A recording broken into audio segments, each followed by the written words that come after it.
Welcome to Facing Off, a podcast where we compare two like movies against one another using our really cool rating scale. I am Layla, one of your lovely hosts, and I am joined by my co-hosts Nick and Gabe, as always.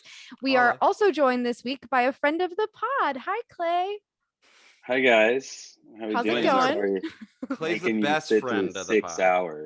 6 hours of movies. You could have watched half the Oscar nominees probably. Yeah, that's Instead of definitely watching true. this, but Not when you put it that way. but yeah, really- no, I'm excited. Armageddon was a staple of my childhood, unfortunately. So I'm gonna be hyping up Armageddon. Don't Look Up. Love it. I think we'll wait. Yeah, I don't think anyone's going to be hyping up that movie on this pod. We're glad to have you back. I will be moderating this episode for you all. Layla. We will be comparing Don't Look Up, as mentioned, versus Armageddon, two disaster films in which our protagonists attempt to stop a deadly asteroid from colliding with Earth. Are you boys ready to jump in? Yeah. Dude, I To the was born comet? ready. To the asteroid? To the asteroid, to the Jump into comet. the asteroid. Yeah, okay. Alrighty. So we're going to start off with our categories. I'll explain them as we go, but we do a 7-point rating scale, 7 being just the greatest movie you've ever seen, and 1 being awful, awful, awful. So with movies like these, I'm going to kick us off with Spectacularity, which is how engaged you are with the films. Were you kind of pulled out? Were you looking at your phone? Were you having a good time? I'm going to start with Armageddon and hit Clay. Okay. It's always tough for me to rate Spectacularity on a movie that I've seen probably 40 times growing up. Fair. But both these movies, if not for the asteroid, have their obsessively long length to compare. There are plenty of scenes in both these movies, and especially Armageddon, that drag. There's a lot, like the whole scene when they're on like the Russian whatever, the space station, like that just goes on and on forever, and all the love scenes go on and on forever, and there's just so much you could take out of this. That being said, it is a Michael Bay film, so there is a lot of shit happening and a lot of stuff blowing up, and it does keep you into it. And I mean, we'll talk about it later with acting. There's a lot of people in this movie, and there's a lot of, people trying to save this movie with their acting. So there are some scenes that keep you in. And I mean, there's a couple scenes that get you. The president's speech when they're boarding the space shuttle just kind of gets me fucking hyped. Like I'm in it right there. I love the fuck it nature Michael Bay has with the adding tension to the film in ridiculous times, like with the gun in space, which makes no sense. And then all of a sudden the asteroid starts fighting back when they're drilling into it. Yeah. Like it can control the asteroids revolving around the greater asteroid. But I'm probably I'm gonna land on a 5 because it drags a lot in certain areas and they get really tough to get through, and there's a ton of unnecessary scenes, like the Eddie Griffin scene in the beginning. My god, dude, I'm so glad you brought apparently this up. Apparently it took them 4 days out of their 19 days of shooting just to shoot the Eddie Griffin New York scenes, because they were downtown, and I'm just like, scrap that whole fucking scene. I just couldn't believe that that's like, the way that they were opening this movie. Yeah, it's insane. There's so much nonsense in this, but I will say it does get in pretty quick. It establishes its characters and like who they are going to be throughout most of the film pretty quick. Yeah. So it has that going for it. But man, I mean, make this like an hour and 45-minute movie, and this Spectacularity would be a lot better. All right. Gabe, do you want to hop in there? I mean, that was my main point, is just no movie this absurd should ever be over 2 hours, let alone like 1 hour and 30 minutes. Like hour 45 makes sense because there's enough happening in the story that you kind of need that with the characters. But I mean, I feel like the first 30 minutes is rushed so fast, where they're just establishing all the characters as quickly as possible, the mission, every part of the movie. And I was just like, how is there 2 more hours of this movie? They just and it just is painfully slow, even when it's exciting. I will say, like, go just immediately, the visuals of this movie and the narration at the very beginning are just like, this movie's so absurd opening up that you kind of have to strap in. Was that the exact same scene from Transformers? I thought that we were watching looks- Transformers with the narration. I mean, and he coming might have around the just movie. recycled the same visuals as Transformers, that like opening thing. And the theme song sounds, or the score sounds almost so exactly similar. the same. You know how we always say, Gabe, you know how we always say like certain directors like have like stamps and you know their movies, and normally we're like loving it and it's such a good thing. I feel like with Michael Bay, it's like it's just all the same movie and that's his stamp. They all are the exactly 25 the same. And then we'll talk about the visual stuff later. But yeah, apparently that Eddie Griffin scene too, it like there's that weird Godzilla moment with the dog like knocking that over, and that was just because Michael Bay wanted to be petty, because Godzilla was coming out that summer and he wanted to like body Godzilla in the box office and in his movie. It's just absurd. I'd say this movie is really engaging because it's a Michael Bay movie, and it's Michael Bay at his most absurd and ridiculous and actiony. I think the best parts of the movie and the thing that he does really well is like the montage scenes are really fun, like the training sequence and like how he's recruiting all the guys. It's a lot like MacGruber when he's like getting all the guys to be on his team, and I think they're funny and silly enough to like keep you interested. The worst part of this movie is every moment that it takes itself too seriously and forgets what it is. Like every moment it drops its silliness and it tries to give us something like a sweet scene with Liv Tyler and Ben Affleck like making out with like the BMW with the BMW logo like right behind him. Yeah, and a shameless plug for Animal Crackers, I guess. Big Animal Cracker agenda was huge for this. There are so many moments that I laughed so hard that I can't even tell if Michael Bay knew that they were going to be funny. The main one being absolutely when the ship crafts or when the ship crashes on the meteor and everyone's like fucking dying in the front and things are just flying through and it's just so brutal, and it goes for like 20 minutes of Michael Bay just going way too hard. I was laughing so loud by myself. And then also there are scenes that I'm just like, ooh god, this is such a 90s movie and this scene would not exist in real life. And that the main one is that Shanghai scene where they have like that old Chinese music in the background and then it's just like kills a village, and I'm just like, why would his you ever representation of Asian people in this movie is damning. Not so bad.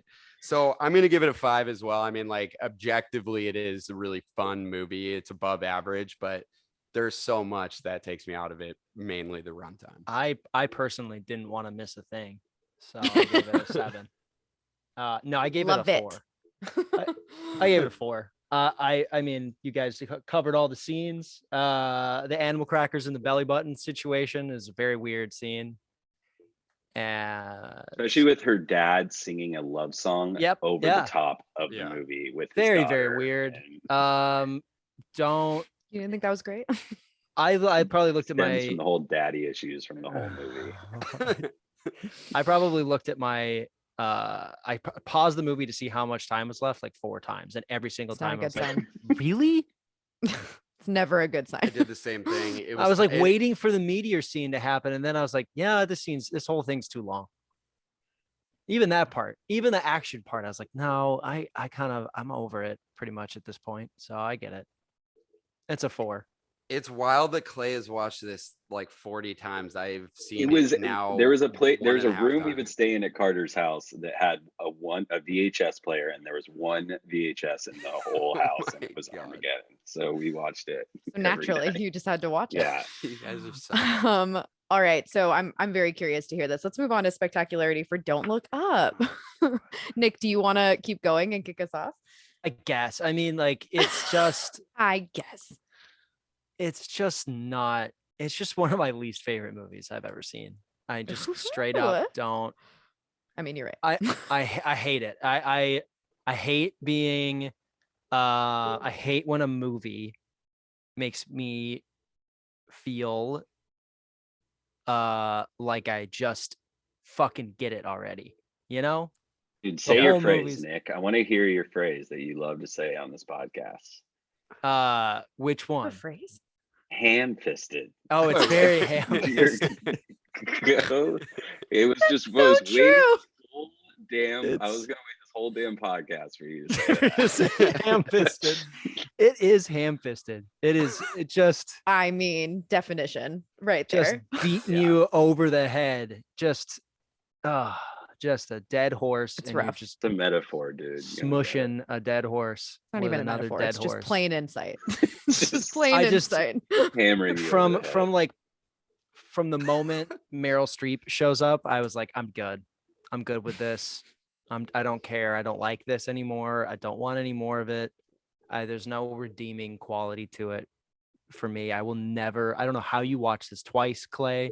I'm gonna give it a 2. I mean, props to you. The He doesn't dedication have is real. a Watch it memory, in 2 that's his separate problem. parts both times, if that gives you any. Oh God. Inkling. All right, It's a 2. Gabe. Yeah, I mean, I was upset after I watched this movie, and not because of the message of the movie, but because I was like, how do you fuck this up so bad and make this so incredibly obnoxious and frankly rude? Like, this movie treats us like we're the stupidest people in Yeah. the world. And I do agree there are a lot of idiots that this movie would benefit, but here's the problem. Those idiots are not going to get the real message of this movie, and the people that do get it, they got it, like Nick said, in the first like Long time 30 ago. fucking minutes. And then it's like this movie also couldn't figure, and this was part of what drew me out of it. This movie couldn't figure out whether it wanted to be just complete slapstick satire or a serious allegory about climate change. And I think like it had noble intentions for sure. And Leo is a huge advocate for that. And Adam McKay has been a huge advocate for that. But then don't give us something that treats us like it's like idiocracy. Like we're the straight up stupidest people on the planet. Everything I was watching it was like unbelievable. I thought it was way too long. The pace was weird. The tone was weird. How it was sliding back and forth. I was hungover when I watched it, to be honest, but I felt like the whole way through, I was sitting on a couch with my like neck craned into the cushion on the back, like as slouched as possible, hitting my head, being like, every moment. What an image you just painted. Yeah. It was The description of that reminded me of this movie, honestly. Dude, it was so infuriating. And and it sucks because there are such funny moments. There are really good performances that we'll talk about. It's a good enough concept, and it just was so obnoxious. And I can't wait to get to eye candy, especially for one specific thing that made me just so furious the whole way through. I think But I know. I'm going to give this honestly a 2 out of 7. And that What did fucking Nick give it? sucks. A 2. Yeah. 2. Yeah. It's Okay. just Well, like it's like Twitter jokes. The movie. Yeah, I was gonna say Okay. I was between a 2 or 3, but I think I'm gonna settle at a 2. I mean, you guys already said it with like that's how I felt, like Twitter jokes. I was like, we've gone through all this shit for the last 2 years. I don't need all that shit and like a just like a movie that it just didn't know what it wanted to be. Like it just completely missed the mark. Like Gabe was saying, it wasn't a spoof, which would have made sense if you're making all these jokes that are like so forced and redundant that like nobody needs explaining. But since it wasn't a spoof, it wasn't that funny. But it's also not like a drama because they're force feeding you these fucking jokes nonstop. And it's not a comedy because it really just wasn't that funny. Like, I mean, I don't even know the funniest part of the movie was when the son of Leo was like, oh, remember that night I was in the backyard and I fell asleep and woke up to a baby deer in my face? That was the best night of my life. And I was like, what the fuck are you Dude? Like, dude, you're like 20 years old. That was the best night of your life, was the baby deer? Like, I don't know.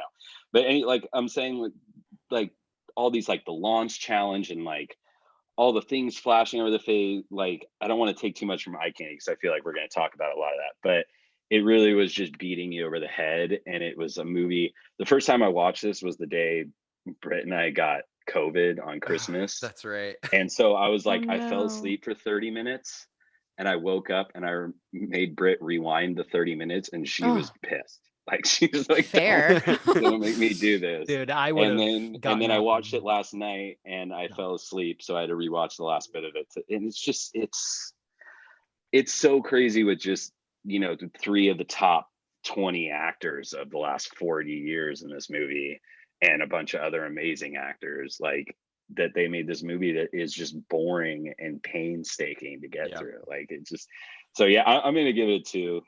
Wasn't that funny? There's Wasn't no that, level of joy. it was watching not. this. They thought that they were the smartest fucking people on the planet writing this movie, and it's just like infuriating. Yeah. I was gonna hold off on this category, but I feel like so much of it's been addressed and it should just be like led into at this point. I think we should probably just do originality right now for Yes, Don't Look please. Up. Sure. Yeah, Gabe, do yeah. you want to go ahead and just take it? and Yeah, start it off?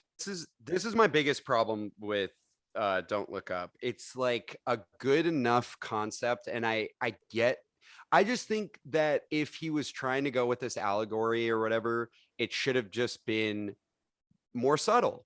This movie is like the most unsubtle drama, whatever the fuck it is, I've ever seen. Like, it's just slapping you in the face with all this like information that that it's just like supposed to parallel what's going on right now in our country or has been going on for years. And it was like, we fucking get it, dude. We get it. And we just lived it, like literally. Like we just lived it. I mean, even still like doing it. outside of the pandemic, like the last like 8 years, anyone who's conscious knows that this has been an issue and that there are like people who are ignoring these things. But like the way he designed it was so, as I said earlier, insulting. Like everything with Ariana Grande and Kid Cudi was just like, dude, are you really you want us to care about what your message is for this movie, and you're gonna treat us like that's the only thing we would ever fucking care about? Sure, we care about celebrities and shit, but there's other stuff too. It's like, and also you're basically making this movie in an obvious way for like Gen Z kids and millennials, while at the same time like not appreciating that Gen Z and millennials are the ones that are actually trying to do something for the planet. Like, it's so condescending. And I like wrote a review for it on Letterboxd, and like it was just like a simple 1-sentence review where I was just like, it's so focused on how vapid our society is while being a totally vapid movie in every sense of what the fucking word vapid means. So honestly, like, I feel like I'm gonna give this a 1. Like, it made me that mad how unclever it was. Yeah, totally. I'm gonna give it a 1. There's just nothing redeeming about it.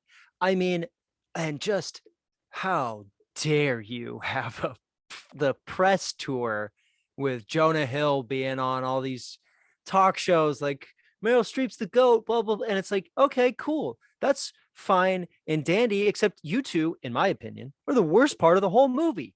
I can't. I thought Jonah Hill was the funniest, but like not a dude. I see. I get him out of the movie. I disagree. Like, I don't think it's a funny part, but like it doesn't work. Yeah, the whole that's movie what I'm saying. Yeah, doesn't work. I would love to be in the room when they were like, were they making it? And they were like, yes, people will like this. This will really, really hit him right in the. I just think they were excited to be in a room it. filled with like these people. I think they just weren't paying attention. I think they genuinely were caught up in the process. So back to Gabe's. It is. Yeah, totally. Back to the vocab word of the day. That's just so vapid.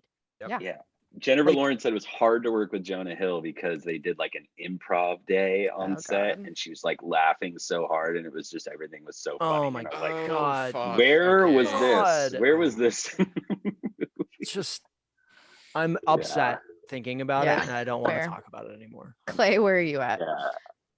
I mean, I was thinking maybe a 2 because Well, there's thing that's like even just take a joke like aside from satire, like it's not even the first like doomsday movie centered on wasn't Day After Tomorrow centered around climate change? There's multiple And ones. yeah, so there's a bunch. So that's not original at all. And like the politics and everything, like you could make an argument that that was like an original take on this thing, but like all the jokes surrounding it were like we already talked about, Twitter jokes. They're jokes that we've been seeing online for the last 2 years. So like everything around it was unoriginal, and the comedy was just unoriginal and like uninspired. Like it was just like so uninspired. Like it's just like, oh, you know how we should parody Donald Trump? What if we got like a famous female actress, and it's her son thinks she's attractive, or like opposite, but it's opposite. And someone was like, oh, we nailed it. That's so funny. That's so funny. Yeah. They said in the writer's room. I'll go with a 2. Like I think the execution of it is terrible, but like it's not original at all. Yeah. Okay. I'm gonna like talk for 2 seconds just because this is like the only space I feel like I want to talk in. I fucking hated this movie, listeners.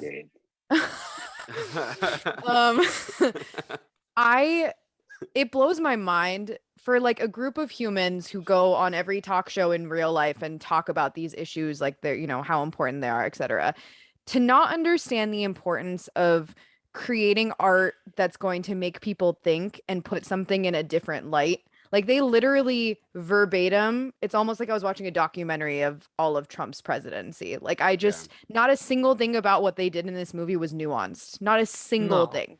Yeah. Not a single like how thing does this forward the conversation? To your point, this added nothing to the narrative. Takes away from not it because now we're like, oh, you remember that stupid time that Hollywood condescended the rest of the country for this stupid ass movie that dropped onto Netflix in the time of the year when people just are in their houses watching a ton of movies. It reminds me of that celebrity video where they all sang. Exactly. Yes, someone said that. Exactly. Yes. It's so tone deaf. The whole thing is tone deaf. All of it is so tone deaf. Yeah. All right, let's move on to better things than that. Let's do Armageddon. Oh yeah, this is better. Clay, why don't you kick us off? Originality. Yes. Originality. Well, this is great because virtually the same movie came out 2 months before this movie in Deep Impact. So, you know, it's highly original. I also looked at that there's a movie called The Green Slime, an Italian sci-fi movie where it's like they go to like get an asteroid, like get rid of it or something, but it brings back slime monsters. So that's where it deteriorates. But they said the first half of that movie that sounds amazing. Like, dramatically, like it is like very similar to the first half of Armageddon. So I don't know. I mean, unoriginal. It's not original. It's a fantastic movie, but I don't know if originality is where it's gonna blow anyone's mind. So I also hope no one else made a movie like this. It should only be done once. So I'm gonna say 2. Like it's a bummer because Michael Bay's made about 15 other movies just like it. So oh, come on, man. Give Michael Bay some credit. Shut the fuck up. This is probably the only Michael Bay film that I truly enjoy, purely out of nostalgia. I'm only going to talk about. I'm going 2. 2. All right. Yeah, I'm only going to talk about Aerosmith's "Don't Want to Miss a Thing," an amazing original track that stems and from great this that movie. Liv is in it. Yeah. So what an original idea to have one of the greatest rock and roll singers of all time create a really, really cheesy ballad for a movie his daughter's in that's about the end of the world. Well, she got her acting start like acting in his music videos, I thought. Yes. Yeah. Yeah. So it's not a lot of clothes in those music videos too. So weird. Yikes. All weird. Very weird. But I have a soft spot for Aerosmith because for whatever reason in high school, my friends and I got really into like classic rock. Maybe everyone does that, but I latched on. I think everyone has a phase. Yeah. So Don't Want to Miss a Thing that was my slow jam, baby. That played at middle school, high school dances. I was like, yeah, Yeah, I'm Got gonna played at send your that. dances? Fucking high I'm school gonna Those are move. very different dances than you Yeah, were. ours was like Yeah. to the window, to the wall, and a bunch Yeah. of Oh white yeah, but they people play a pointing slow at the song. wall. What was the slow song was at like your that high school, middle whisper school song. Our dances? dances were gnarly. Oh You guys my didn't have God. slow songs? No, it was all chaperones like watching their No kids slow like songs. They grind just up on played people. No, bangers the dude, whole we were time. just Terrible. yeah. They just just They were just Kendall Royed it. grinding on each other. Yeah, Like, it's that's all terrible. that was happening. Are you telling me they didn't cut the sexual tension with a slow song so that people Not could one. get No. Maybe Not the one. like cha cha. Maybe a right slow now, R&B slide to the song or left. something Yeah. that like you could still grind. Yeah. what? It was- This it is was R. blowing Kelly. my R. mind. Kelly was the mood breaker of. Oh goddamn. How did he make it into this What podcast? in the Okay. world? Oh. All right. So, anyways, the movie's not original, but the original song is. I like it enough, so I'll give it a 3 instead of a 2, Okay. Gabe. just for I- the song. Look, this is clearly a very fun idea for a disaster movie. It maybe wasn't original, but I think like it's original in the sense that this like no one knows what that slime monster thing Did it is. need to Deep be made, Impact came Gabe? out right after. I mean, I would argue, yeah, this was during a time period where this kind of shit was being made, and it's a really popular version of that from that. It is. I also have to say, just to our points about Don't Look Up, like I appreciate that this movie isn't a completely unsubtle allegory for something bigger than it is. It's not an allegory doesn't- for anything.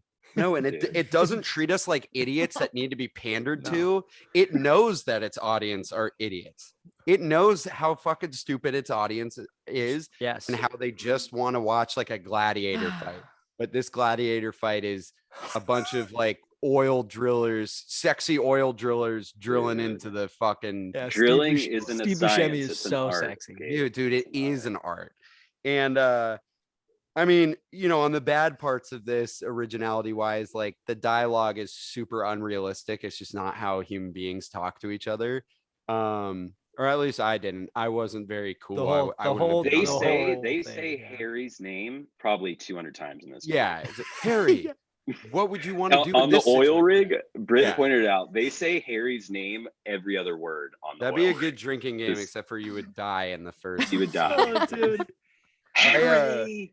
I Alright. pointed this one moment out. I love when there's a moment where they are watching a screen that says when they're getting ready to like prepare to learn about the like meteor, that says dramatization on the screen for a simulation, as if this movie isn't a fucking total dramatization of what would actually happen in that scenario.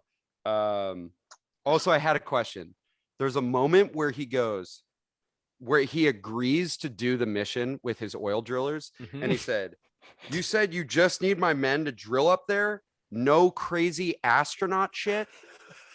What other crazy astronaut shit is there except for going to space? Dude, that whole scene is phenomenal. Like, It's fantastic. shits They're like, and on then we're gonna NASA's intelligence. slingshot you around the But back of the moon. yeah. You're gonna I'm come up genuinely behind the wondering asteroid. If that's the moment where he's like, "We'll do this, but don't make us do astronaut things." Did he realize that we're they just have here to go into drill. space and land on a fucking meteor? Just like, what are more astronaut you things? want my That's men- the There's question not a I single have. other thing. You know, my There's men not to a single drill other thing. drill into an asteroid, but no astronaut shit, right? Just drilling into the asteroid. Just Yeah, drill. okay. No, of course not. I'm gonna give it a 2. I was pretty close to a 3. I was kind of surprised by your guys' one. I think it should exist. It's fun as hell. Oh yeah, definitely should Right. exist. Okay. We're gonna move on to a category I think you're all very excited about. Eye Oh, hell candy. My Okay. fave. It is your fave. Why don't you kick it off? Which one do you want to do first? What are you more excited to talk about? Armageddon is pretty fun to talk about. Okay, visually, do it. Honestly, Clay and I. This was the thing. So like the first time I ever watched this, Clay and I were, to put it lightly, inebriated, and I had never seen it, and I forgot how dizzying Michael Bay's filming is. That he just pans around a room like nobody's ever panned around a room. I don't even sometimes we were like So blown away. fast. Like, I don't even know how he does some of his shots. I know in like Transformers, there would be like, if someone's on a building, it would look like it goes around this pole and like spins around the whole like thing that's in the center of the frame. And it's fucking nuts. And no one else could do it.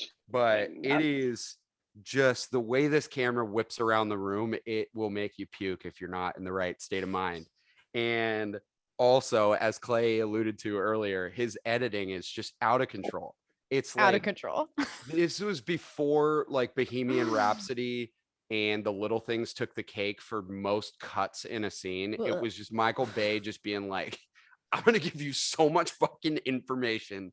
I'm going to show you different angles of people's faces within the same shot just so that you can be fucking on the edge of your seat, strapped in for this movie. And I kind of admire it, even though it is, again, very dizzying. But the other thing is, maybe at the time it was cool, but everything in space is like unwatchable. Like it has aged horrendously. The CGI is awful.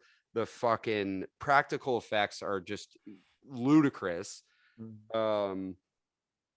Yeah, one thing about the editing that like I noticed that like actually bothered me, that really brought this down for me, was the way he edits, like as I was saying, the people's faces.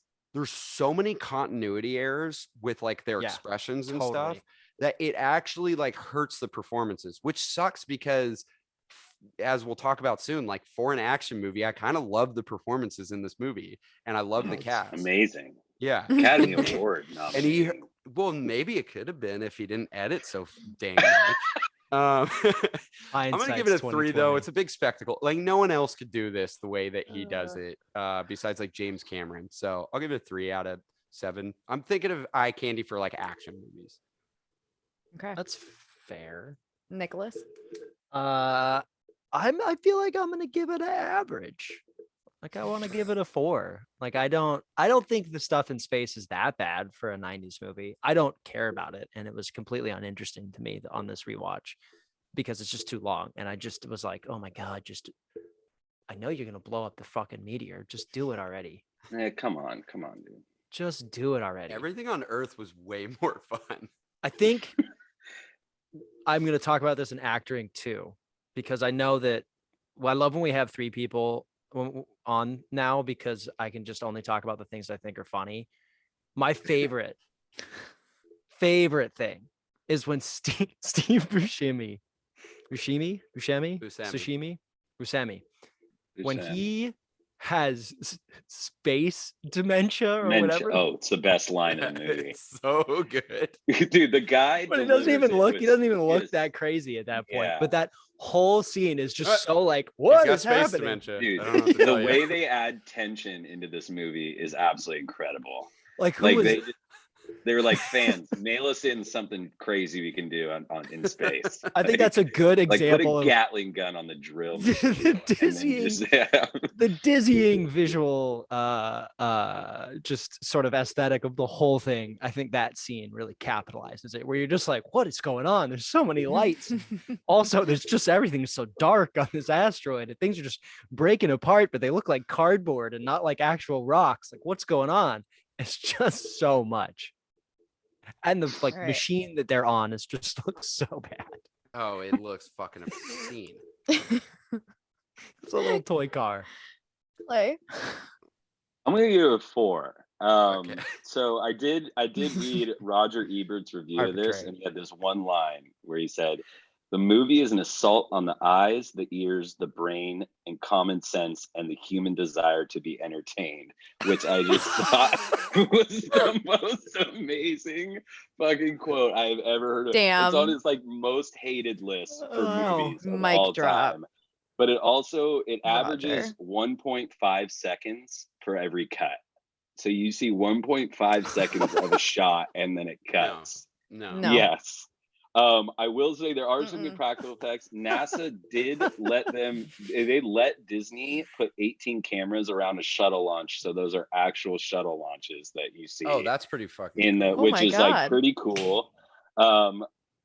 there's some cuts that are so great. Like there's a cut like when like things keep going wrong, there's like a cut of like 3 workers in the command center that they just cut to them for a second and just slow motion put their head against like a wall in like disgust and defeat. And then there's one right where like just of a coffee cup dropping and shattering all over the ground. That's right. And I'm just like, they're just so, oh God, it's so terrible. But this is basically Michael Bay. This is what, like, this was a preview. True and true. Like Bad Boys, they did the spinning shots around the guys, like they did all that. But like this one, you saw that it was just going to be like a cutting fuck fest the entire movie. Like, and you were not going to be able to. NASA, you thought the asteroid was dark. NASA works in the darkest facility in the entire world. Like everyone is like speaking where they're coming in and out of a shadow for some reason, and it's like so anything behind. Oh, you mean in the situation room? In the situation room, it's just it's pitch black in there. Like there's no one can see what they're doing. And but I just want to feel dramatic at all times. Yeah, so when you enter the light, you're just like, mother of God. I gave it a 4. I mean, like Michael Bay is terrible at a lot of things, like, but he does make like action sequences look like if you're in a movie theater, like a lot of people just want to see people blow shit up, and he does it. I mean, I guess you could say as good as anybody. And it's 1998. So the effects weren't that great back then, and I feel like they made it semi-believable that they were like in outer space for what you could at the time. I mean, obviously the movie's outlandish, so you can only do so much, but I'll give it a 4. I think it was average. A lot of aged poorly, but they did do some cool stuff with like with the shuttle launches and stuff like that. Okay. Oh, Michael Bay. All right. Do you want to keep talking and just jump into Don't Look Up? Okay. Yeah. So was he? So he. There's a couple times in this movie where he decides to just like intercut scenes of nature. This is my because before he included the cuts of the beautiful hummingbird, and then immediately followed by the trash cleaners cleaning up the streets of New York. I had no idea that this was an environmental film, so that was really nice that he held my hand through that. But also the one that really fucking bothered me was when they're talking about the NASA girl, and they're like, oh yeah, she's an idiot. She was a anesthesiologist before that. Like, you can't trust her. And then it does like a quick cut back to her, and she's like, let's not be dramatic, and then cuts back. And I was like, where, like, he couldn't decide if he wanted to go like full Big Short, where he was like intercutting these like scenes that were like explaining things or like random things, but like that one cut was so out of the blue that it just immediately took me out. And I was like, what was that? Like, are we going to see more of this girl or more cutaways like that? Like, I don't like, what are we doing here? They did it also like it's almost like asymmetrical at that point. Like when they put in one thing and then never do it again. Yeah. Like I guess asymmetrical is not the right word, but non-linear. It's like it hasn't. There's the part where they are talking about that department that Rob Morgan works at, and they're like, is that a real place? And then it's like on the screen, it says it is a real department or whatever. Yeah. So and then never did that again. No explain like. So that's what he didn't know what he wanted to do. And it was like amazing that a movie like this, where he nailed like the financial crisis or whatever in 2008 and did that beautifully. Like The Big Short is an awesome movie, but this movie, it just seemed like he didn't know what he wanted to do. And the editing of this movie is like all over the place. And as far as just like shots and visuals, like I guess like some of the meteor coming down, like some of those scenes were okay, but then he just started to jam a bunch of shots of like nature and people doing stuff, and it was like, okay, like let's get to it. How much time's left in this movie? And it was just, there's nothing memorable about the shot. Like it was just filmed like a traditional movie. Like, I don't know. There's nothing. I gave this a 2 because the editing was so distracting and served no purpose other than being like, hey, in case you weren't getting the all these metaphors, if you want to call them, here's some nature shots to remind you this is what this is about. So lazy. I'm sorry, it's so lazy. Yeah. Nicholas, do you want to go? Okay, can we just talk about Jennifer Lawrence's bangs really quick? Oh, is that eye candy? Yeah, I mean, it's Certainly costuming. No, I'm makeup. Okay. that She was all joke right. really. But fell she's flat. I'm she's a sorry. cool No. she's a cool person. Well, in real the life. problem is you're not funny. Jeez. You know what else isn't funny? This movie. And Bang, and he's back. Recovery. The visuals try and make it funny, but they're not. So I read a nice little thing about Jonah Hill choosing to have that very fancy man purse he has, and how that was like his choice, and he thought that was like really funny. Hey, guess what? I didn't get that joke, and I just You didn't know that was a $30,000 handbag. And I'm like, I think that every single thing I think about when I think about this movie just gets more shallow and more pedantic and more. I don't even know if those are the right words to use, but I know that that's from an episode of Family Guy. It just feels so like pedestrian to me. Like it's so lame. Like nothing about it is smart. Like that all. Being. I mean, how were they all sitting there, and they were like, "Yeah, it'd be really funny if we did this." Like, how is it so inconsistent? How is he doing each other off? Yeah, how is he doing some of his Big Short shit that I actually think is pretty funny and like an interesting way to super funny, tell a story and make people laugh and also provide information. I love that kind of like footnote shit. Keep it. Do it the whole time. The reason he why he does that in The Big Short, and it works, is that it's such a complicated, specific thing that we don't all know, that you need those explanations. But like this is like, even though there's a lot of science involved, what he's teaching us is not that hard to understand. Yeah.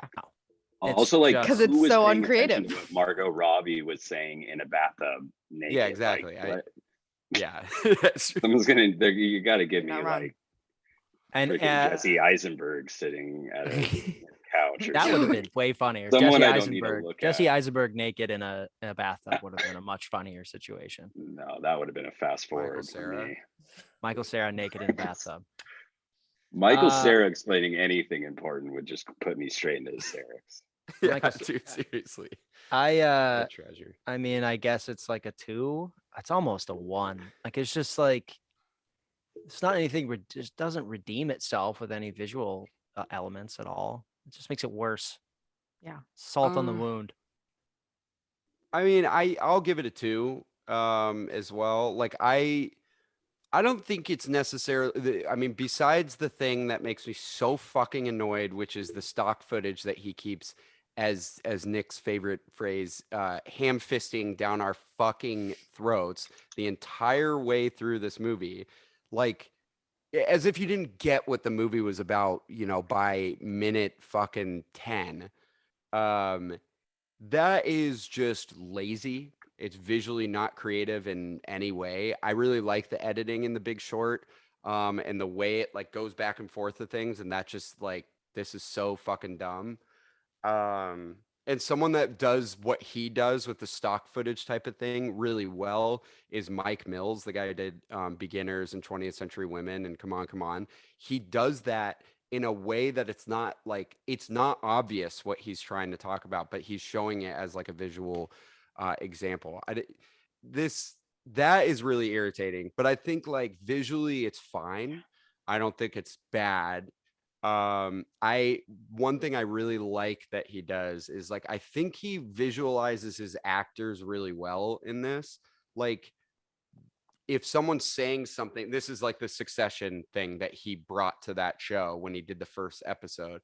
Like if someone's saying something across the room, or someone in the background is reacting to something, the camera will like kind of focus in on them, and there's a lot of good acting going on in this movie, so I think it really benefits from the way that he films that.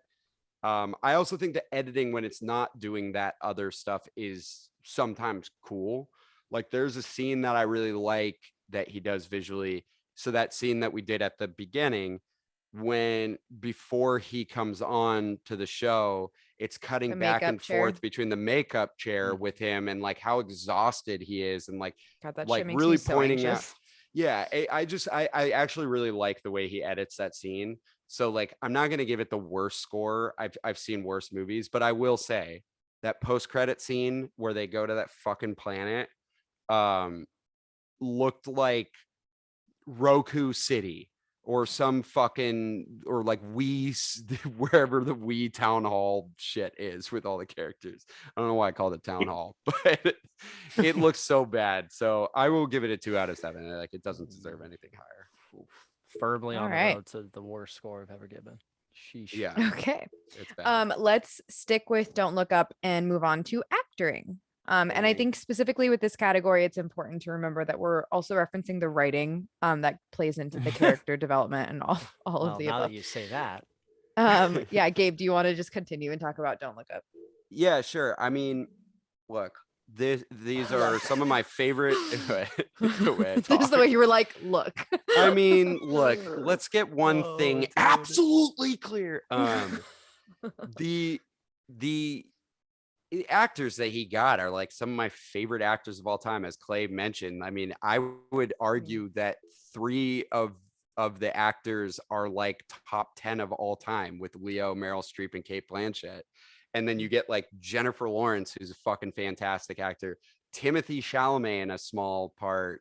Timmy carried the movie for me. He's incredible. I mean, like Timothy Chalamet Get Carried that it. whole my favorite part. storyline out of the film. Get I that mean, whole you don't need that storyline part out in of the film, but No. he is fucking hilarious in his I part. love I do not agree. I fucking love fingerlings. Them in the store. Yeah, them in the Yeah, store. it's the Cracks funniest me part. up.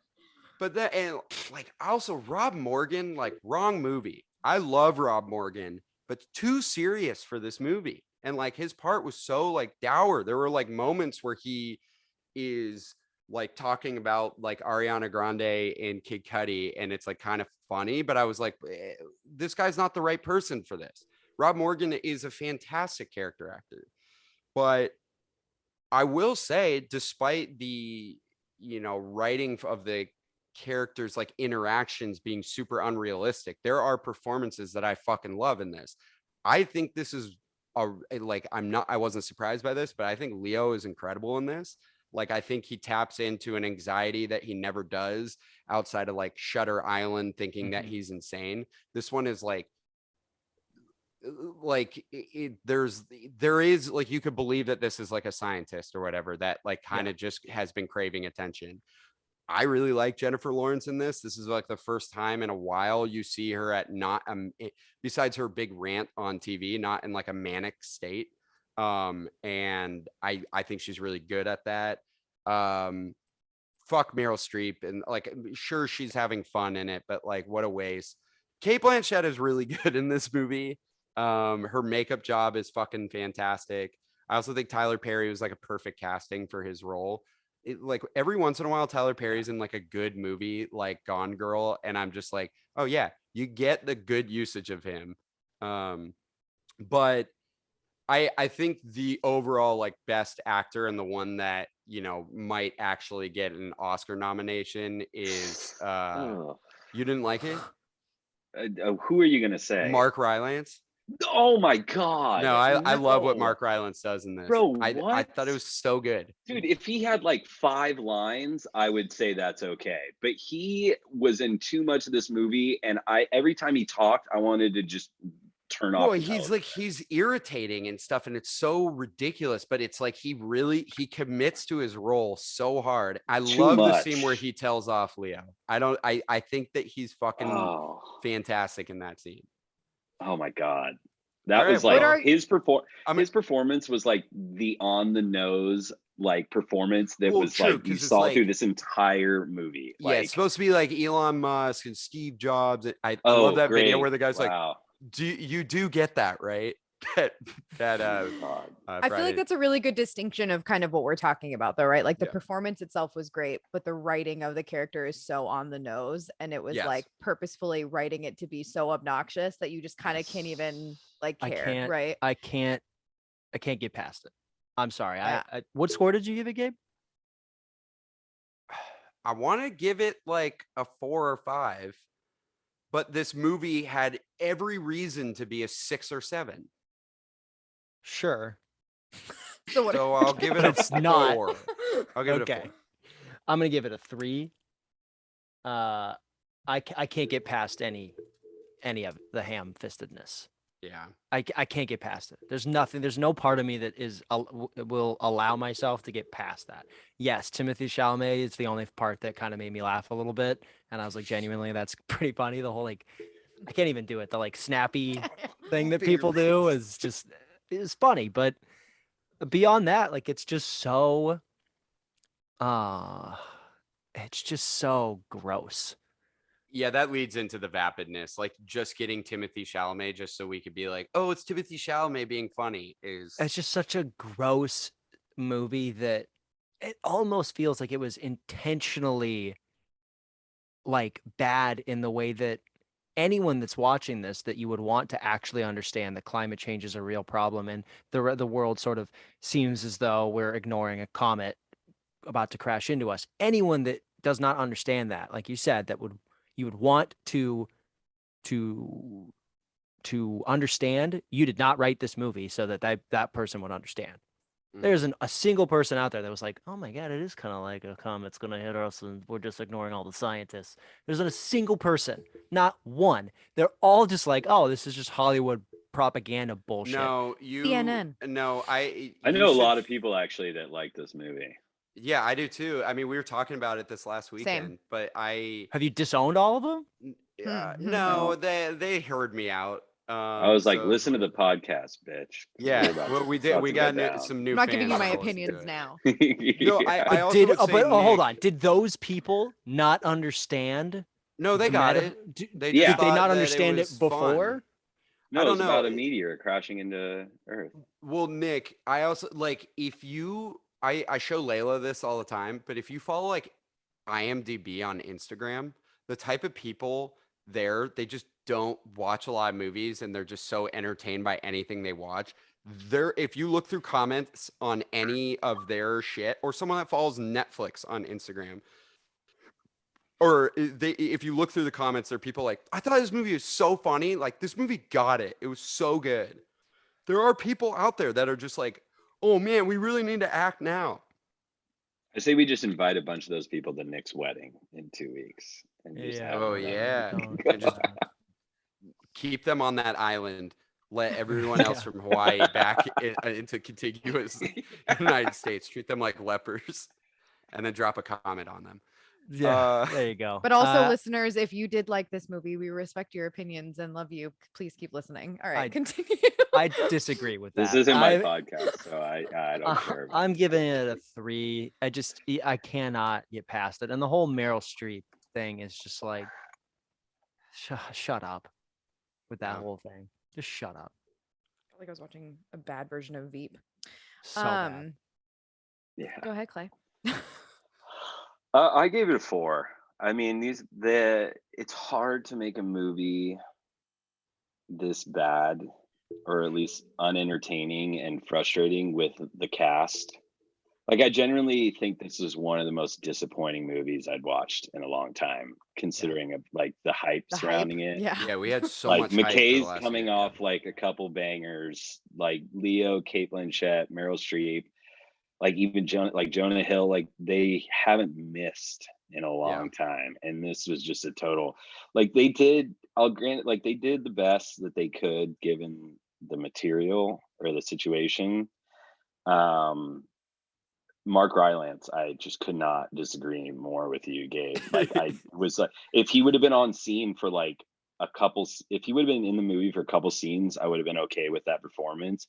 But man, I just wanted to like put him out of his misery after a while. I know. Like I was like, this don't is disagree. like, you are going for it so hard in this movie, and it is falling so fucking flat. Like I'm just like, none of these, even like Leo kills it. Kate Blanchett, like you said, kills it. I did think Jennifer Lawrence is great. She's a great person outside of film. You know, she's super cool. I hate you. Why are you here? Talking with you. But like, I'm like they're giving like She likes genuine pizza, performances. dude. She's Yeah. relatable. I saw a picture of her eating a donut the other day walking through NYC. It was so cool. She's like so relatable. Yeah, so yeah. cool. A One of donut? us. I feel like But I'd be women good don't friends eat with Jennifer those. Lawrence. That's just Yeah, like she me. does. I eat donuts. Yeah. That's- She still, yeah, but they're giving like, you know, earnest performances, but with the material, it just like everything falls so flat.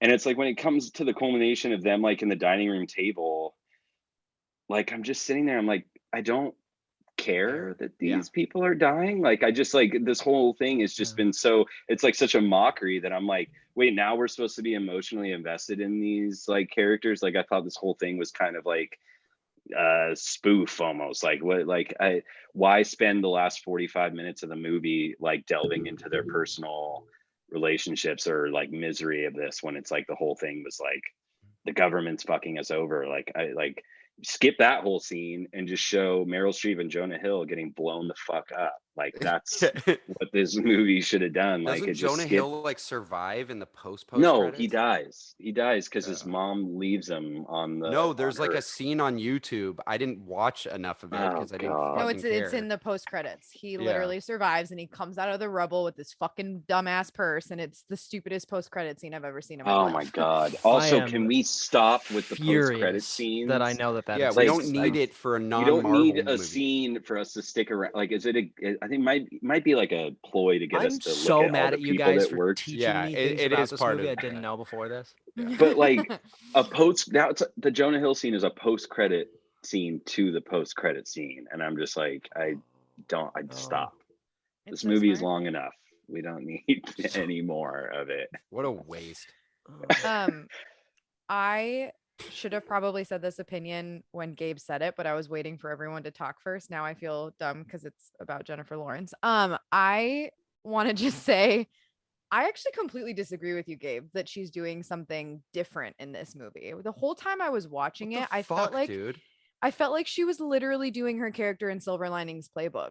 Like in all the scenes where it's like Oh, Timmy yeah. and when she leaves, she's Uh-huh. like playing it super cool and kind of Uh-huh. depressed and like drinking. And when she lays with Timmy, she's being the cool girl. But then she has these manic ass scenes throughout the movie where she erupts, which she does in Silver Linings Playbook as well. I just feel like she carried that character straight into this one.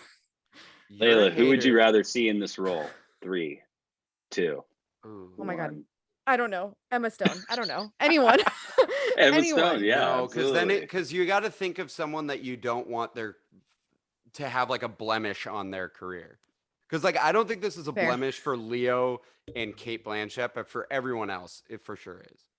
I could, And but also my boy, I Mark randomly Rylance. said her, and now I'm gonna defend it. I actually could see Emma Stone being that like kind of crazy girl too. Like I could see her carrying it, and that's not something I feel like we've necessarily seen out of her. Anyways, I just wanted to say that because you said it earlier. I feel like she's just playing the Yeah, exact thanks for same role punching again. me in the face while I'm down. I Cool, have cool, cool, seen cool, so cool. many head scratches and looks down at the floor from Nick. It's getting black up there. He's so frustrated. I could not care less if any other actress was in that movie, that role. It doesn't matter. Yeah, that's It Yeah, no, would've you're changed the not whole wrong. movie. You're not wrong. Okay, all right. Let's finish this off. Oh no, let's do Armageddon. We have to do Armageddon, Armageddon, yeah. actoring. Oh yeah. Ooh, I Clay, can go take it out. fast. Okay, go fast. Clay, Gabe. Clay, go for it. I can go fast. No, you no, can go no. fast. Yeah, I How could. fast? Go. Super fast. Okay, that might Did be you the go? most improbable thing. I I've think all heard the in main this entire characters kill it podcast. in this. I think some of the side characters are not used very well. I think Jason Isaacs is a fantastic actor, and I don't really like his role in it. I also don't think it's a good use of David Fitchner or Very whatever long sentence. Fitchner's first name is. I also think Peter William. Stormare is just an absurd actor. I didn't realize how many fucking movies he's been in. But he's been in a ton and he's always wacky, but he will forever be the best for Fargo. if nothing else. But there's only one character we really need, or actor we really need to talk about, and that's Michael Ving Clark Rhames. Duncan. Yeah, I accidentally said Ving Rhames when I watched with Clay. But apparently, I'm no. an idiot. I was just like, come on, dude. Michael Clark Duncan was a fucking treasure. We miss him dearly. He's so fucking funny in this movie, and his voice is always the best. But especially the scene when they're like doing checkups on them in the little like operation room, and he gets on the fucking Table, bed. yeah. He's just so White House. He's so funny in this. I can never get my voice as deep as he does. And I mean, like I think Clay said this earlier, like Bruce Willis and Billy Bob Thornton are really trying to like keep this script up. And Billy Bob I think kills it. Billy Bob's really good in it. Like he's really, Yeah. I think you could drop Billy Bob into any terrible movie and he will make it at least slightly better. So I'm going to give it a 5 for action movies. I think it's above average acting wise. That's my piece. Fast. Yeah. So fast. I mean, I was going to give it a 5. I mean, this movie would be so fucking bad without the cast that it has. Like these guys are, it honestly might be the most overacted film in movie history. Like every single line that is delivered in this movie is just absolutely insane. Like the William Fichtner, where it's like, this is insane. Oh, William. He's got space dementia. Like that so line funny, dude. is so great. And like the line with Billy Bob where he's like getting the reports and the one guy comes up and is like stammering and he's like, can we get a guy that's maybe had a little bit less caffeine? Yeah, that was so good. Like there's a couple of really great lines. Liv Tyler should only be cast as a person that is either waking up from a nap or about to fall asleep in going into a nap. She just cannot dial it up, and her voice is just so sleepy. Like even when she is angry and like furious, like I'm like, go lie down, girl. Like you are exhausted. Like, and there's one scene where she is literally like sleeping on a table in the mission control. And I'm like, that is just dedication. But so like there's Owen Wilson, really. Will Patton is fucking incredible. Oh, like yeah, everything so Will good Patton does is amazing. The Michael Clark Duncan you already talked about. Owen Wilson he is like one of the best lines where he's like the scariest environment imaginable. Like just say that scariest environment imaginable. Like that is one of the best lines. Although he does die pretty quick in space. But I mean, like these guys, like they are so committed to this absurd movie. Yeah. The whole thing with Ben Affleck, where he said he tried to have a conversation with Michael Bay, where he's like, wouldn't it be easier to train astronauts how to drill rather than drillers how to be an astronaut? And Michael Bay basically said, go fuck yourself, like read the lines. So like a lot of these actors like went on to do amazing things like right after this movie. Like it launched the career. They almost recast Michael Clark Duncan because apparently he was super insecure because racist. But he was so insecure on set, and then like Bruce Willis and Michael Bay took him around. They're like, we need you just to be you, and then he just crushes it. Yeah. And the other funny thing I saw was Steve Buscemi was supposed to be like a heroic geologist, and then because he was trying to get away from these like stupid idiotic roles, and then he got space dementia. Yeah, and then they cast Steve Buscemi and completely rewrote the part like on set for Steve Buscemi. Oh, that's pretty so funny. It's great. Like I said, overacting to a T. Michael Bay, like you said, female Liv Tyler's like the one girl in this movie, other than the nagging wife. No, the Asian girl that wants to go shopping in the beginning. That's like the astronaut, whatever. That's like training. Oh yeah, But like she's like, can you kick me in the nuts? Like, yeah. Like everything is a sexual object. So too. Weird. It's so weird. And Steve Buscemi's like, "Oh, where do we start training for that?" I'm like, "What the fuck does that mean?" Like, that's something you want. But yeah, I mean, that's just Michael Bay. He doesn't know how to write women. Like, I think it'd be hilarious to see if there's one movie that Michael Bay has done with that passes the Bechdel test. I don't even think he has a single movie where a woman is a main character. Well, Transformers, I guess she's Megan Fox. No, that's just like a sexualized Bumblebee. Didn't he do Bumblebee? Bumblebee. Haley Steinfeld is the. Did he do Bumblebee? Did he actually do it? I'm looking. I feel like he didn't. There's just no way. There's no way he could write. Did. No. There's no way he could write. Travis Knight did it, Yeah. and it was Travis written by a woman. So there's no way he could write. He would never a allow script. that.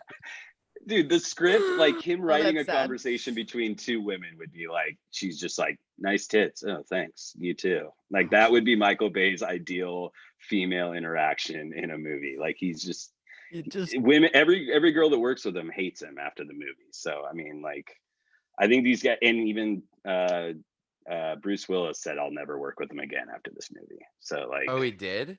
Yeah, I think this is just these guys dial it up, and they're like, "Okay, this is a one-off for me with Michael Bay. Let's just do it." It's such a funny thing to me that this movie has such an incredible ensemble cast, because I completely forgot that this movie is just like packed full of A-listers. How did I not know that he did Pearl Harbor? Yeah. Oh yeah, that might be the one. There are women that talk to each other in that movie. There's also the Do they talk about anything other than a man? I don't think so. They talk about. They're definitely talking about a man. They're all the nurses. They're all the nurses, but all they do the whole movie is talk about which guy they're gonna sleep with or like hook up with. Fall in love with. No. He's just a romantic. Is there anyone you missed in the movie in Armageddon? Yeah. I mean, I don't think so. You didn't really talk about Ben Affleck's performance, which I just think is like, it's so funny to me that it's Ben Affleck because his role is just so. Well, they introduced the love scenes because Titanic that came out the year before was so successful. Oh my god, that's one of the funniest things I've ever heard. My brain's trying to process the whole Liv Tyler scene. That whole thing did not exist originally in the script until Titanic came out, and then they were it's such a painful scene to watch. All of them. No, specifically the on the hood of the car with the animal crackers. Was a snippet of Michael Bay's dating life, like that happened to Michael Bay. Dude, Michael Bay. Oh my god. Wait, no one's gonna talk about the old guy using the telescope who's like, go get my goddamn phone book, get the book. Dude, that is the overacting. Every single person in this movie. It is the guy that delivers the papers and is like, we have 18 days until we all die. Like, oh, so silly. But I love that. I love that stuff. I love overacting like silly movies. It's perfect for this movie. It's perfect for this movie. So I also gave it a 5. Gave it, okay, I was going to say if you gave your score. Perfect. All right, so let's do legacy for Armageddon. Nick, do you want to start off? Sure. Aerosmith. Best song ever, best ballad ever written by far. Just kidding. It sucks. Period. It's a stupid song. Aerosmith's really bad, honestly. They're just like really bad after like 1979. I don't know. I mean, everyone knows what Armageddon is, I think. Like people like know what the movie is. People know that it's a movie about a meteor. People know that it's like a fun, trashy 90s movie. It's very poorly received, right, by critics and such. It's, it's just one of those like trashy 90s movies, but for whatever reason it's just like stuck in the zeitgeist. I don't really know why, but I don't know. I'll give it a 5. Right. Dude, I kind of want to give it a 6 just because it really this is when Michael Bay really came on the scene and was like, I'm going to make the biggest movies. They're going to be so incredibly stupid, but you are going to buy a ticket to it. I mean, he became like the biggest big ticket item. And this movie, lest you forget, maybe it wasn't critically well received, but it was nominated for 4 Academy Awards. Didn't win a damn one, but it was nominated. And Also made a shit ton of money. Although, like in today's age, it's kind of absurd that like a movie this big, like the big spectacle of the summer, made the same amount overall, or made less overall than Spider-Man No Way Home made in like its opening weekend, because it made like 553 million. And that was back when people loved theaters more than watching shit at home. But yeah, I mean, I'm gonna give it a 6 out of 7. This movie's gonna live on forever, and it's one of the go-to disaster movies, if not the main disaster movie. I think that the reason why I wouldn't give it a 7 is there is some problematic shit and a lot of things that you could pick apart out of this movie. But yeah, fucking 6, dude. This is a legendary film. Clay. Yeah, I was gonna give it a 6. There's a lot of big actors in this movie too that went on to have big careers, like we said. The Academy Awards it paid 2.6 million for a Super Bowl ad in that year's Super Bowl, which was like one of the largest ads for a movie. I also saw that it was Bruce Willis' last film with hair, for whatever hair that was. He has like no hair in it. This movie. Yeah, he went full bald after this, which is that's a pretty big deal for Bruce. The other thing, I mean, it made a lot of money for the time. Like it was Disney's biggest box office going into that point. Disney gave it the most money that they'd given, launched Michael Bay's career. Obviously the Asian, everything around Asians in this movie is problematic. Keith David uses a hard R word in this, the like potato gun thing, and I was like, okay, that does not age well. There are some things that don't age well, but it's pretty popular. I couldn't believe Gabe hadn't at least seen it or seen parts of it. It's weird. Honestly. I knew the whole plot, I just had never seen it, which is wow. I mean, so it obviously has issues, but it is a product of its time with that. Not to excuse it, but just like you'll find a lot of problematic stuff in all these movies made before 10 years ago. So yeah, I mean, I give it a 6. It's super popular. Not the best movie, but it's just kind of it's a staple for a lot of people. Might be. It is. I cry a little bit every time William Fichtner shakes Liv Tyler's hand at the end. You know, I was listening to the rewatchables on this, and like Shay and Jason Concepcion were talking about how they were like bawling every time they watched the ending. And there's like one other scene, and I was like, "What fucking movie are you watching?" Dude, I get it from my dad. He's a total sap, so it doesn't take a lot for me to get a little teary-eyed. But it's I enjoy the hell out of it. A lot of it's nostalgia filled, but I mean, it's still. I do feel like it's important to point out that I do think a huge part of its legacy is fully nostalgia of like teenage boys and men at that 100%, time. And that it is a very male-centric film. Like it's not legacy-wise. I don't think like a lot of women are still watching this movie. No, God, no. It's I don't know. And that's Michael Bay too. I mean, Michael Bay has just always been he always poorly portrays women, and they're sexual objects in all of his films, and it's I just meant more, I think, in the sense of like how it's going to age continuing on. I think what I see is that it's just going to be men of that like that time when it came out, still wanting to rewatch it, but I don't see it as a movie that anyone's ever going to be like, let me try this out. It is on the Criterion. There is a Criterion version. Oh my God, there's a Criterion collection. Michael Bay, they told Michael Bay that, and he asked why. He's like, I don't give a shit about your artsy. That's crazy. Oh God. All right. Let's finish off strong. Let's do legacy for Don't Look Up, because we loved it so much. No one is going to look up this movie in the future. Oh, get it, Nick. Give it a 1. Get it. All right, Gabriel.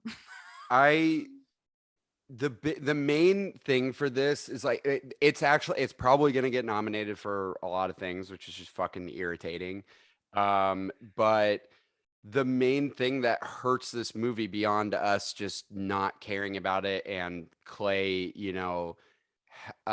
not even wanting to rewatch it, but having to rewatch it, like a movie with people that we all fucking love. I think the big thing that's making me more annoyed about this movie and the legacy of this movie is the fucking discourse about it. And it's all fueled by Adam McKay being a little bitch. He's being so annoying on Twitter. I went from like a super fan of Adam McKay, especially from his comedies, and like I just like the way he talks about like politics and stuff on Twitter, to now never wanting to hear that fucking dude talk again. His tweets are like, if you don't like my movie, you don't care about climate change. It's like, dude, we fucking care. We got your ham-fisted dumbass movie. We got every allegory that you were trying to make. If you want this movie to be, like have a legacy where it's a call to action, where we finally wake the fuck up, don't treat us like we're dumb. That's why I final pitch to you, you piece of shit. I'm giving it a 2. Clay. Also, the most watched Netflix movie of all time. Yeah, that's what I was. I mean, there's so many big name actors in this that have like super stands and all this stuff that are gonna probably love it regardless of what the story is and the way it's given to us. It was super popular for Netflix, but also like that's just going to keep going up. So it's not going to be the biggest debut for Netflix for long. Yeah. Hopefully some like sick ass Korea show. Those things have been just fucking coming out by the numbers. Hopefully that'll just blow this out of the water. But it's on the nose. It's frustrating to watch. I don't think it's going to have a huge rewatch legacy. No. It's basically going to be the new Body of Lies in Leo's career. Like nobody is going to rewatch it, and it's just going to be boring and frustrating. Because I rewatch J. Edgar all the time. Okay, J. Edgar's right there with Body of Lies. Yeah. Like they're both just terrible. And it's I like Body of Lies. J. Edgar is painful. Yeah. Okay. This is also okay. Painful. You got me on the J. Edgar. That's way worse than Body of Lies. But yeah, it treats you like idiots, and it's just I don't want to watch it ever again. I don't like it never again. I've watched it twice in 3 weeks, and that's a sick form of torture. I've seen it 1.5 times. I never wanted. I'm really mad that I had to learn things about it today. Like it wasn't just watching it. You guys made me learn more about it. And now I'm like, wait, if I had one question to ask, what is with the title sequence of this movie? It reminded me of like cool, 101 like Dalmatians, like the jazz, like it just had nothing to do with the movie. So yeah. I had no idea. Well, he's like, isn't like a meteor coming like kind of jazzy at like it's so random. What was your score? Oh, what was your score, Clay? Oh, I gave it a 2. Which gives us it's half the score of Armageddon, 32-64. Yes. Out of 105. That's a bad day for Don't Look Up. People are gonna listen to this. They're gonna see the Don't Look Up thing in the episode title and be like, "Oh, I really like that movie. I can't wait for someone to like dissect it." They're gonna turn off the podcast real quick. 100%. Hate us. There was a lot of shitting on. There was a lot of shitting on Don't Look Up in this episode. Yeah, I was gonna say, do you guys have any recommendations based off of these movies? Wait, but Layla, would you have been any different on Don't Look Up? I'm sorry, was I not shitting on the movie while we were talking about it? If you rated it out of 10, information. If I rated it out of 10, yeah, what would you give it? A 2. Oh shit, dude, that's like reserved for like awful stuff. I was really upset when I was watching this movie. Like I was viscerally upset. I like had to pause the movie multiple times to question if I even wanted to continue. Like I was not having a good it was like cheering me up. Go preach. The opening seemed kind of promising until they got to the greedy military guy, and I'm like, oh, here's where it comes. Here's where all the I kind of thought that was funny, but like I thought that was the style of humor. It wasn't going to be like slapstick comedy. I just never laughed. Like I was like constantly I was waiting for it to get funny, and I just was like, And I didn't even realize until I think it was like in the group chat or something, one of you had said that like it's basically just like Twitter, like it's like random Twitter lines that they like wrote into this movie. It totally is. Like it's just not funny. It's just truly uncreative and dull. It's like it has space dementia or something. Or something. I do have recommendations. Recommendations? Yeah, go ahead. For one, if you want like the whole movie's not about this, but there is like part of it is like if you want a more serious take on like climate change, but also just a really fucking good movie. First Reformed with Ethan Hawke is like so fucking good. I think it's the best role of his career. I also like disaster. There are a couple disaster movies that are good. One that's like kind of funny and sad and handles both of those really well. That's Seeking a Friend for the End of the World. I really like that movie. I think that they blend it well. So it was possible to do this if you weren't trying to fucking spread your agenda. You liberal. I'm kidding. But the other one is it'll fucking ruin your entire weekend, but it's really beautifully done. Is Melancholia with Kirsten That'll fuck Dunst. you up. That's heavy. Yeah, that movie will make you just deeply depressed. But they handled the like that scene at the end that Clay was talking about, that or that Nick was talking about, that you don't care about those characters at that point. Like they handle that scene as a whole movie really, really well. It's like all an allegory for depression and stuff, or melancholy. Those are good. I would also say if you're looking for like a funny disaster movie where you actually want to see terrible things happen to vapid people and they're commenting on how the people that are giving the message are actually vapid, is This Is the End. This Is the End is amazing. Actually, the actors are like, we're pieces of shit and we're not drilling you with the message that politicians are better than us. Like, you know, they're just like, it's just stupid people. He knows what it is. Jonah Hill has a great line in that. That's not like it's just purely a comedy. Like you're not like being told to do something differently. Yes. Like, and they like with stay in your lane. Their commentary about actors too, like the Jonah Hill has that line or whatever. He's like, when they go to like save a bunch of people, who are they going to go to first? Actors. Yeah. It's just he's like, he's praying to God. He's like, this is Jonah Hill from Money. Yeah, hey God, this is me, Jonah Hill. I can't wait. You'll be on that episode when we do that. Well, we have to do one serious movie while I'm on this podcast. Oh yeah, one like seriously good movie. No, we don't. Maybe not. I don't think so, actually. Gabe, do you want to plug all the things? I can do it, but I feel like you've got it memorized. Hey y'all, if you want to find out about the new episodes that are coming out and you want to support us on social media, go check us out on instagram.com/facingoffpod. Just look up Facing Off Pod and you'll see our stupid faces in our poster. And Twitter, same thing, do the same exact instruction, but Twitter has a different format. We say like quotes and stuff on that if you don't know what Twitter is. Also, you could send us recommendations for other movies to do, and you can let us know that Don't Look Up was the best movie of the year and that we're fucking vapid and we just didn't get it. Send us an email, facingoffpodcast@gmail.com. Next week, I think we are doing Moon, one of Nick and my favorite movies, with I Am Mother, a forgotten film that came out on Netflix but was like super popular at the time when it came out on Netflix, with what's her name, Hilary Swank.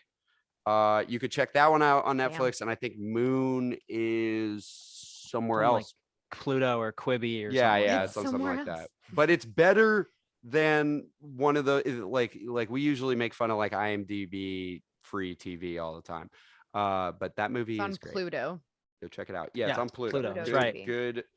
Quibi is no more, Nick. I know. I was a joke. Very stupid one. All right, boys. Anyone got a send off? Send offs. Yeah. Space dementia. Space dementia. Space dementia. Yeah. Space dementia. Happy birthday space dementia. Brittany, who's let me record 2 years. She's in a 1 year row. closer to getting Happy birthday, Brittany. And when you squeal, I'm just gonna go faster and harder.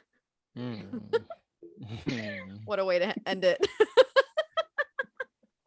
That's an actual line from that movie. Yep. Yes, we do. It's the pilot.